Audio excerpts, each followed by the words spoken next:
दोस्तों आप लोग क्रेडिट ऐप से क्रेडिट कार्ड का बिल पेमेंट कर सकते हैं, मोबाइल रिचार्ज कर सकते हैं, साथ ही आप लोग क्रेडिट ऐप में यूपीआई का भी इस्तेमाल कर सकते हैं।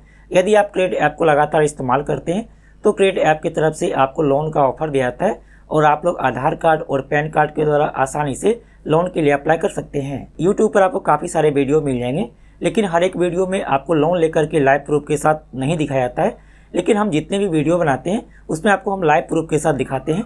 तो आज की इस वीडियो में आपको हम क्रेडिट ऐप से लोन लेकर के लाइव प्रूफ के साथ दिखाने वाले हैं। दोस्तों यहाँ पर बता दूं कि क्रेडिट ऐप आरबीआई रजिस्टर्ड है, तो आपको डरने की बिल्कुल भी ज़रूरत नहीं है। चलिए आपको हम क्रेडिट ऐप से लोन लेकर के लाइव प्रूफ के साथ दिखाते हैं।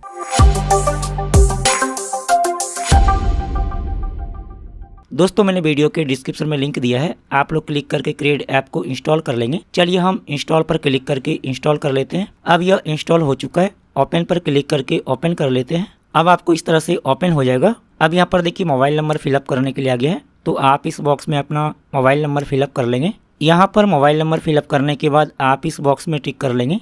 इसके बाद एग्री एंड कंटिन्यू पर क्लिक कर लेंगे। अब यहाँ पर देखिए परमिशन के लिए आ गया है, तो आपको यहाँ पर परमिशन देना होगा। आप प्रोसीड पर क्लिक कर लेंगे। यहाँ पर क्लिक करके अलाउ कर लेंगे। यहाँ पर क्लिक करके अलाउ कर लेंगे। अलाउ पर क्लिक कर लेंगे। अलाउ पर क्लिक कर लेंगे। अलाउ पर क्लिक कर लेंगे। अलाउ पर क्लिक कर लेंगे। अब आपके मोबाइल नंबर पर ओटीपी आएगा और यह ओटीपी यहाँ पर ऑटोमेटिक फिलअप हो जाता है। अब यहाँ पर देखिए फर्स्ट नेम और लास्ट नेम फिलअप करने के लिए आ गया है, तो आप इस बॉक्स में अपना फर्स्ट नेम फिलअप कर लेंगे। इस बॉक्स में लास्ट नेम फिलअप कर लेंगे। चलिए फिलअप कर लेते हैं। यहाँ पर डिटेल फिलअप करने के बाद कंटिन्यू पर क्लिक कर लेंगे। अब यहाँ पर देखिए ईमेल आईडी फिलअप करने के लिए आ गया है, तो आप इस बॉक्स में अपना ईमेल आईडी फिलअप कर लेंगे। यहाँ पर ईमेल आईडी फिलअप करने के बाद आप इस बॉक्स में टिक कर लेंगे। इसके बाद कंटिन्यू पर क्लिक करेंगे। अब दोस्तों आपका क्रेडिट ऐप में अकाउंट बन चुका है। अब आप लोग क्रेडिट ऐप का इस्तेमाल कर सकते हैं। क्रेडिट ऐप में आप लोग कोई भी क्रेडिट कार्ड को लिंक कर सकते हैं, साथ ही आप लोग क्रेडिट ऐप में यूपीआई का भी इस्तेमाल कर सकते हैं। यदि आप क्रेडिट ऐप को लगातार इस्तेमाल करते हैं तो क्रेडिट ऐप की तरफ से आपको लोन का ऑफर दिया जाता है। यहाँ पर देख सकते हैं हमें क्रेडिट ऐप की तरफ से लोन ऑफर किया गया है। दोस्तों आप क्रेडिट ऐप को ओपन करेंगे तो यहाँ पर देखिए ऊपर में लिखा है क्रेडिट कैश, और यहाँ पर देखिए हमें 1,95,000 रुपए का लोन ऑफर किया गया है, यानी कि हम क्रेडिट ऐप के माध्यम से 1,95,000 रुपए तक लोन ले सकते हैं। इसके अलावा यहाँ पर देखिए लिखा है कैश, तो आप कैश पर क्लिक करके भी लोन के लिए अप्लाई कर सकते हैं। साथ ही आप यहाँ पर व्यू ऑल पर क्लिक करेंगे तो यहाँ पर देखिए लिखा है कैश, आप कैश पर क्लिक करके भी लोन के लिए अप्लाई कर सकते हैं। कैश पर क्लिक करेंगे। चलिए इसके बाद टेक ए लुक पर क्लिक करेंगे। आप यहाँ से लोन अमाउंट को कम या फिर ज्यादा कर सकते हैं। यहाँ पर देखिए हमें 1,95,000 रुपए का लोन ऑफर किया गया है, यानी कि हम क्रेडिट ऐप के माध्यम से 1,95,000 रुपए तक लोन ले सकते हैं। आप में हो सकता है कि यहाँ पर ज्यादा लोन ऑफर शो करे या फिर इससे कम लोन ऑफर शो करे, क्योंकि यह क्रेडिट स्कोर पर डिपेंड करता है। आप यहाँ से लोन अमाउंट को कम या फिर ज्यादा कर सकते हैं। आपको जितना भी लोन चाहिए आप यहाँ पर अपनी मर्जी से उतना लोन ले सकते हैं। यहाँ पर देख सकते हैं आप यहाँ पर मिनिमम 500 रुपए लोन ले सकते हैं, जैसे कि हम यहाँ पर 1,00,000 रुपए लोन लेते हैं। इसके बाद चूज योर ईएमआई प्लान पर क्लिक करेंगे तो यहाँ पर देखिए ईएमआई प्लान सेलेक्ट करने के लिए आ गया है। यहाँ पर देखिए 1,00,000 रुपए लोन 24 महीने की ईएमआई पर लेते हैं तो हमारा ईएमआई होगा 5,067 रुपए पर मंथ। डिटेल्स पर क्लिक करेंगे। यहाँ पर देखिए डिटेल में दिया गया है। आप टोटल लोन अमाउंट पर क्लिक करेंगे। यहाँ पर देखिए बताया गया कि 1,00,000 रुपए लोन लेने पर 2,500 रुपए यहाँ पर प्रोसेसिंग फी देना होगा। साथ ही यहाँ पर टोटल इंटरेस्ट 18,918 रुपए होगा और यहाँ पर टोटल हमें 1,21,418 रुपए लोन रीपेमेंट करना होगा। यदि हम यहाँ पर 18 महीने की ईएमआई पर यह लोन लेते हैं तो हमें यहाँ पर 6,491 रुपए पर मंथ ईएमआई पे करना होगा। डिटेल्स पर क्लिक करेंगे तो यहाँ पर देखिए डिटेल दिया गया है। टोटल लोन अमाउंट पर क्लिक करते हैं। यहाँ पर देखिए बताया गया कि आपको प्रोसेसिंग फी 2,500 रुपए पे करना होगा। साथ ही यहाँ पर टोटल हमें 1,16,651 रुपए लोन रीपेमेंट करना होगा। यदि हम यहाँ पर 12 महीने की ईएमआई पर लोन लेते हैं तो 9,348 रुपए पर मंथ ईएमआई पे करना होगा। डिटेल्स पर क्लिक करते हैं तो यहाँ पर देखिए बताया गया कि आपको 1,12,007 रुपए टोटल लोन रीपेमेंट करना होगा। तो आप जितने महीने की ईएमआई पर लोन लेना चाहते हैं आप यहाँ से ईएमआई मंथ को कम या फिर ज्यादा कर सकते हैं। यहाँ पर देख सकते हैं ईएमआई मंथ कम या फिर ज्यादा हो रहा है, तो आप यहाँ पर जितने भी कम मंथ की ईएमआई पर लोन लेते हैं आपको यहाँ पर उतना ही कम इंटरेस्ट लगता है, साथ ही यहाँ पर उतना ही कम आपको प्रोसेसिंग फी देना होता है। इसके बाद प्रोसीड पर क्लिक कर लेंगे।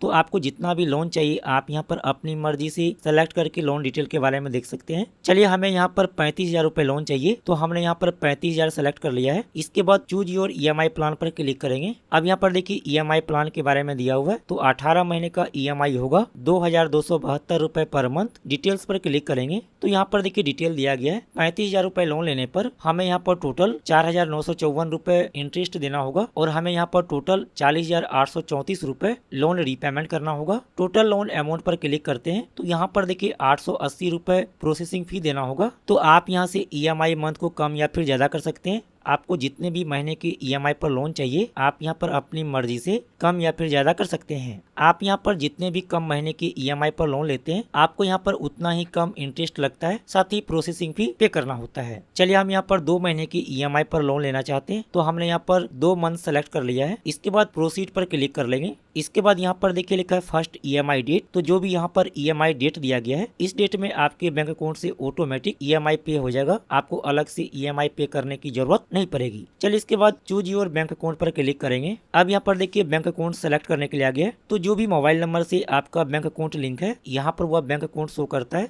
यदि यहाँ पर आपका बैंक अकाउंट शो नहीं करता है तो यहाँ पर देखिए लिखा है ऐड ए बैंक अकाउंट, आप इस पर क्लिक करेंगे। अब जो भी बैंक में आपका अकाउंट है आप यहाँ से वह बैंक सेलेक्ट कर लेंगे। यहाँ पर देखिए सभी बैंक दिया हुआ है, जैसे कि हमारा HDFC बैंक में अकाउंट है तो हम यहाँ पर HDFC बैंक पर क्लिक कर लेंगे। अब यहाँ पर देखिए IFSC कोड फिलअप करने के लिए आ गया है, तो जो भी बैंक में आपका अकाउंट है उस बैंक के ब्रांच का IFSC कोड यहाँ पर फिलअप कर लेंगे। चलिए फिलअप कर लेते हैं। यहाँ पर IFSC कोड फिलअप करने के बाद प्रोसीड पर क्लिक कर लेंगे। अब यहाँ पर देखिए बैंक अकाउंट नंबर फिलअप करने के लिए आ गया, तो आप यहाँ पर अपना बैंक अकाउंट नंबर फिलअप कर लेंगे। यहाँ पर बैंक अकाउंट नंबर फिलअप करने के बाद प्रोसीड पर क्लिक कर लेंगे। अब यहाँ पर देखिए गया confirm your bank account number, तो जो भी आपने बैंक अकाउंट नंबर फिलअप किया है यहाँ पर फिर से टाइप कर लेंगे। चलिए इसके बाद ऐड एंड प्रोसीड पर क्लिक कर लेंगे। अब यहाँ पर आपको थोड़ा सा वेट करना है। अब यहाँ पर देखिए हमारा बैंक अकाउंट ऐड हो चुका है और बैंक अकाउंट वेरीफाई करने के लिए आपके अकाउंट में 1 रुपए सेंड किया गया है। चलिए अब आपको यहाँ पर KYC कंप्लीट करना होगा, तो आप टैप फॉर इंस्टेंट KYC पर क्लिक कर लेंगे। अब आपको यहाँ पर थोड़ा सा वेट करना है, यहाँ पर आपको 50 सेकंड तक वेट करना है। अब यहाँ पर आपको डिजी लॉकर के माध्यम से KYC कंप्लीट करना होगा, तो आप यहाँ पर स्टार्ट डिजी लॉकर KYC पर क्लिक कर लेंगे। अब यहाँ पर देखिए आधार नंबर फिलअप करने के लिए आ गया है, तो आप इस बॉक्स में अपना आधार नंबर फिलअप कर लेंगे। इसके बाद जो भी यहाँ पर कैप्चा दिया गया है इस कैप्चा को आप इस बॉक्स में फिलअप कर लेंगे। चलिए हम यहाँ पर डिटेल फिलअप कर लेते हैं। यहाँ पर डिटेल फिलअप करने के बाद नेक्स्ट पर क्लिक कर लेंगे। अब जो भी आपके आधार कार्ड के साथ मोबाइल नंबर लिंक है उस पर OTP आया होगा, तो आप इस बॉक्स में OTP को फिलअप कर लेंगे। चलिए OTP फिलअप कर लेते हैं। यहाँ पर आधार OTP फिलअप करने के बाद कंटिन्यू पर क्लिक कर लेंगे। अब यहाँ पर देखिए डिजी लॉकर में लॉगिन करने के लिए आ गया है, तो जो भी आपके डिजी लॉकर का लॉगिन पिन है आप यहाँ पर फिलअप कर लेंगे। यदि आपका डिजी लॉकर में अकाउंट नहीं है या फिर आप डिजी लॉकर का लॉगिन पिन भूल गए हैं तो आप यहाँ पर फॉरगेट सिक्योरिटी पिन पर क्लिक करेंगे। अब जो भी आपका डेट ऑफ बर्थ है आप यहाँ पर सेलेक्ट कर लेंगे। इसके बाद कंटिन्यू पर क्लिक करेंगे। अब यहाँ पर आप अपना डिजी लॉकर का लॉगिन पिन फिलअप कर लीजिए। चलिए इसके बाद कंटिन्यू पर क्लिक कर लेंगे। अब आपको इस तरह से ओपन हो जाएगा। चलिए इसके बाद अलाउ पर क्लिक कर लेंगे। अब आपको यहाँ पर थोड़ा सा वेट करना है। अब यहाँ पर आपका डिटेल फैच किया जा रहा है, तो आपको यहाँ पर थोड़ा सा वेट करना है। आपको यहाँ पर बैक नहीं करना है और ना ही आपको रिफ्रेश करना है। चलिए इसके बाद आप यहाँ पर कंटिन्यू टू कंप्लीट KYC पर क्लिक कर लेंगे। अब यहाँ पर आपको अपना सेल्फी फोटो अपलोड करना होगा, तो आप प्रोसीड पर क्लिक कर लेंगे। अब यहाँ पर देखिए सर्कल बना हुआ है, तो आपको इस सर्कल में अपना सेल्फी फोटो लेना है। आप इस कैमरा के आइकॉन पर क्लिक करके सेल्फी फोटो ले लेंगे। अब यहाँ पर आपको थोड़ा सा वेट करना है। अब यहाँ पर देखिए जो भी आपके आधार कार्ड में डिटेल दिया गया है यहाँ पर वह डिटेल शो करता है, जैसे कि आपके आधार कार्ड में जो भी फोटो है यहाँ पर फोटो, साथ ही यहाँ पर आपका नाम, एज, पैन नंबर, एड्रेस। चलिए इसके बाद आप प्रोसीड पर क्लिक कर लेंगे। अब यहाँ पर आपको थोड़ा सा वेट करना है। अब यहाँ पर देखिए ऑटो पे सेटअप करने के लिए आ गया है। यहाँ पर ऑटो पे मतलब जितना भी आपका EMI है वह EMI आपके बैंक अकाउंट से ऑटोमेटिक हर एक महीने कटता रहेगा। आपको अलग से EMI पे करने की जरूरत नहीं पड़ेगी। चलिए इसके बाद आप प्रोसीड टू सेटअप पर क्लिक कर लेंगे। अब यहाँ पर देखिए आपका अकाउंट नंबर, साथ ही यहाँ पर EMI अमाउंट, इसके बाद यहाँ पर है EMI डेट। तो जो भी यहाँ पर EMI डेट दिया गया है इस डेट में आपके बैंक अकाउंट से ऑटोमेटिक EMI पे हो जाएगा। आपको अलग से EMI पे करने की जरूरत नहीं पड़ेगी। तो यहाँ पर देख सकते हैं हमारे बैंक अकाउंट से हर एक महीने 2 तारीख को EMI पे किया जाएगा। अब यहाँ पर देखिए ऑटो पे सेटअप करने का 2 ऑप्शन दिया गया है। सबसे पहला यहाँ पर है नेट बैंकिंग, इसके बाद यहाँ पर है डेबिट कार्ड। तो आप यहाँ पर 2 तरीका से ऑटो पे सेटअप कर सकते हैं। यदि आप नेट बैंकिंग के माध्यम से ऑटो पे सेटअप करना चाहते हैं तो आप यहाँ पर प्रोसीड विथ नेट बैंकिंग पर क्लिक करेंगे। लेकिन यदि आप डेबिट कार्ड यानी कि एटीएम कार्ड के माध्यम से ऑटो पे सेटअप करना चाहते हैं तो आप यहाँ पर प्रोसीड विथ डेबिट कार्ड पर क्लिक कर लेंगे। हम आपको यहाँ पर सलाह देंगे कि आप नेट बैंकिंग के माध्यम से ऑटो पे सेटअप करिए। चलिए हम यहाँ पर प्रोसीड विथ नेट बैंकिंग पर क्लिक कर लेते हैं। अब यहाँ पर आपको थोड़ा सा वेट करना है, आपको यहाँ पर बैक नहीं करना है और ना ही आपको रिफ्रेश करना है। अब यहाँ पर देखिए टाइम चल रहा है तो आपको इस टाइम के अंदर ही ऑटो पे सेटअप कर लेना है। चलिए इसके बाद आप नीचे स्क्रॉल कर लेंगे और यहाँ पर देखिए आपका डिटेल शो करता है। यहाँ पर आपका नाम, अकाउंट नंबर, साथ ही आप जितना भी लोन के लिए अप्लाई कर रहे हैं, यहाँ पर लोन अमाउंट। चलिए इसके बाद नीचे स्क्रॉल कर लेंगे। इसके बाद आप इस बॉक्स में टिक कर लेंगे। इसके बाद सबमिट पर क्लिक करेंगे। अब यहाँ पर देखिए नेट बैंकिंग का यूजर आईडी फिलअप करने के लिए आ गया है। तो जो भी आपके नेट बैंकिंग का यूजर आईडी है आप इस बॉक्स में फिलअप कर लेंगे, या फिर कस्टमर आईडी है आप यहाँ पर फिलअप कर लीजिए। चलिए इसके बाद कंटिन्यू पर क्लिक कर लेंगे। अब यहाँ पर देखिए लॉगिन पासवर्ड फिलअप करने के लिए आ गया है। तो आप इस बॉक्स में नेट बैंकिंग का लॉगिन पासवर्ड फिलअप कर लीजिए। लॉगिन पर क्लिक करेंगे। अब आपके मोबाइल नंबर पर ओटीपी आएगा और यह ओटीपी यहाँ पर ऑटोमेटिक फिलअप हो जाता है।